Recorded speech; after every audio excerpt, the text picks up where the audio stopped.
Hear us, O Lord, have mercy upon us.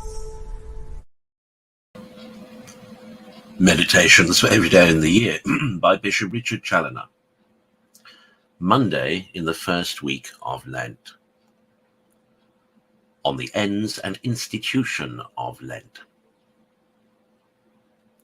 Consider first that besides the great business of doing penance for the sins of the year and of our whole lives, which is the main design of Lent, it is also instituted to be, in a particular manner, a time of devotion, in which we may worthily commemorate the sufferings and death of our Redeemer, and make them the subject of our daily meditation, in which also we may, by more than ordinary recollection and prayer, dispose our souls for duly celebrating the great Paschal solemnity, and imitating therein the resurrection of the Son of God, and in which we may in such manner cleanse and purify our souls by spiritual exercises as to be fit to approach worthily, as the Church commands us, to the divine mysteries at Easter. See, my soul, thou keep Lent in such a manner as to answer these ends. Consider, secondly, that Lent is a time which God particularly claims for himself as being the tithe of the year, which therefore ought to be set aside for him. And in the law he appointed that the tithes of all things should be sanctified to him. Leviticus 37. And surely nothing could be more just than that we should offer our tithes at least to him that gives us all.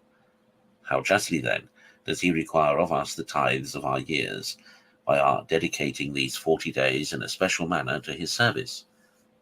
How religiously then, and how holily ought we to spend this time of Lent, that our performances may answer the great design of consecrating the tithe of the year to the divine service? An offering made to God ought to be without blemish.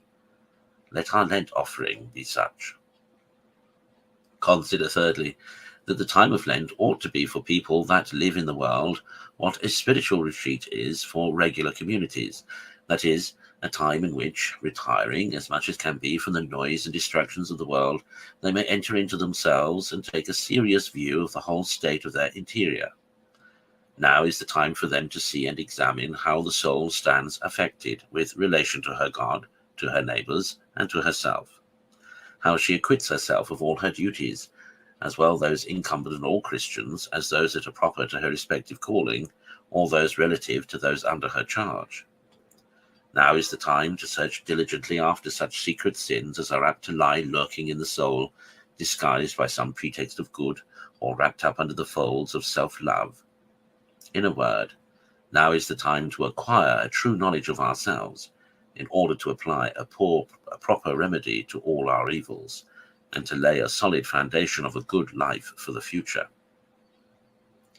Conclude to answer in the best manner thou art able all these ends of the institution of Lent, and particularly apply thyself at this time to take as it were in pieces the whole method of thy life, and to reform all that thou findest amiss.